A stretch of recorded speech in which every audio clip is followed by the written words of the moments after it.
When I was growing up, the only time I was able to catch a new episode of The Late Show with David Letterman was the night before Thanksgiving. It was the perfect storm of media consumption. The rare occurrence of a weeknight where A, there was no school the next day, and B, I had enough energy to stay up past 11 o'clock. In this case, in anticipation for one of my favorite holidays of the year. Everybody's happy. Tucked into bed, I surfed the channels on my console TV that sat on the floor in my bedroom, a privilege gained from my TV repairman father. Once it became past my usual bedtime, I was able to catch the shows I couldn't see any other time of year. In 1976. Which brought me to The Late Show with David Letterman. The category tonight, top 10 signs you've eaten too much at Thanksgiving dinner, and boy, I put my name at the top of this list because I'm just overeating. As a kid who thoroughly enjoyed the holidays' influence on movies and TV, I was ecstatic to watch something themed to Thanksgiving so late at night.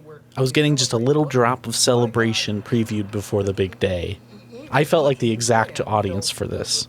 Organs explode.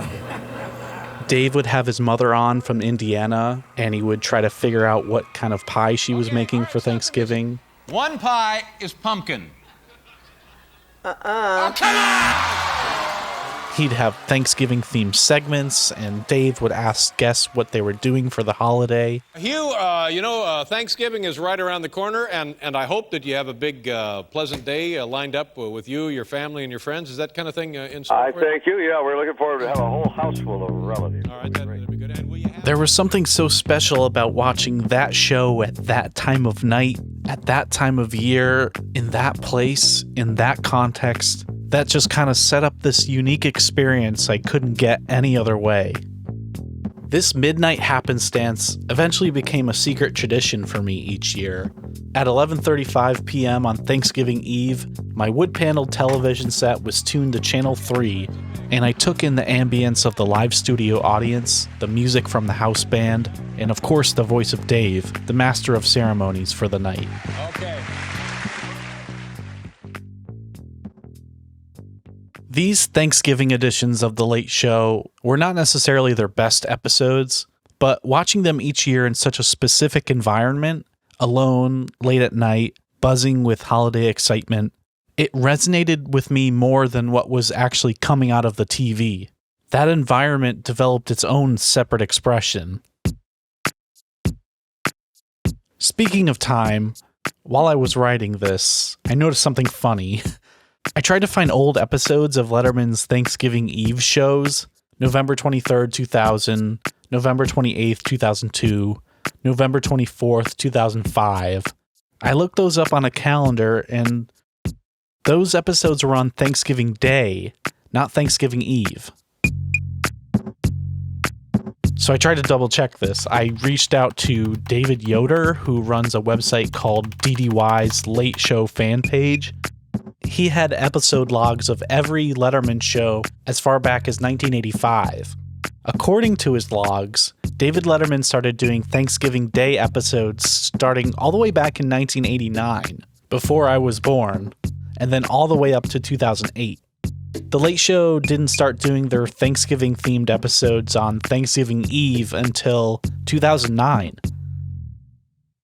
So, what was I remembering? Was I just so excited about Thanksgiving the night before that I inserted the Thanksgiving theme in my head? Or did I also just stay up the following night and catch the actual Thanksgiving show and combine the two episodes in my head? Time certainly is a funny thing, and so is nostalgia.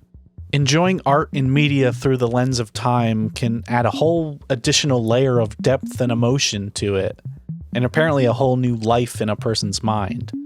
But that's the thing good art was always designed to do, right?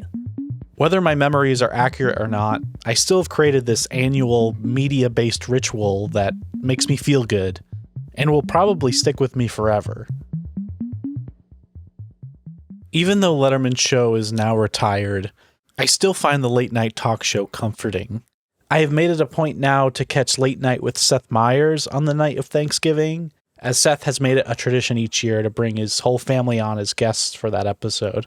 We're back with my family, everyone, and like I said, it's so nice to be together again to continue this tradition. It's not exactly the same. The voices are different, the music's different, my TV's a lot thinner, I live in another town, but that time and tradition still brings me a comforting, familiar feeling that I still try to recapture every year. Yeah. I'm curious what the night before Thanksgiving means to you. What do you attach to it? For some people I know, it's the night you're at a bar in your hometown, bumping into people you casually knew from high school. The Miller High Life is actually not that bad, and after the second bottle, you start to romanticize what life would be like if you moved back home. You could start your own business in that empty storefront on Main Street, just a little quieter life, but you're at your most productive.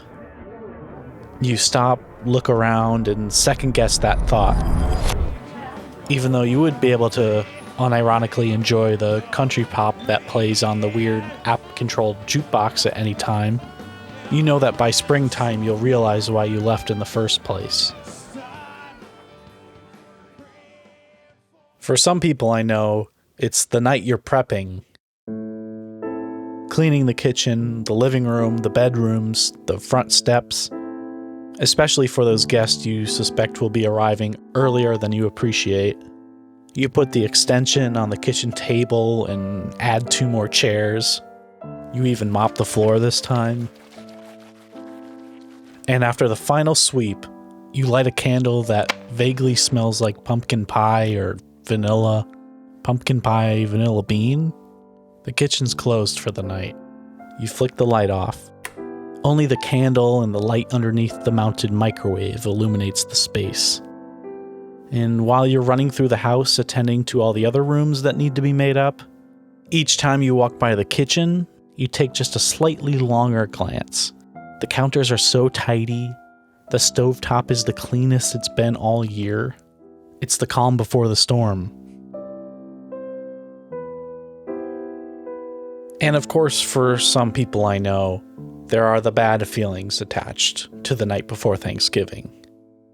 Feelings of dread or anxiety, sadness, maybe even anger, loneliness. Of course, we don't want to relive those feelings. So if that is you, I wish for you to find that tiny, tiny feeling you can summon up on a specific time of night, on a specific time of year, that you can control and you want to relive, even if it's just watching TV for an hour before you go to bed. Every year we do a show on Thanksgiving, and the crew and the staff of the Lake Show, nice enough, unselfish enough to come in and spend their Thanksgiving holiday with us doing the show. Once again, as always, ladies and gentlemen, I can't thank you enough for your dedication, your dedication,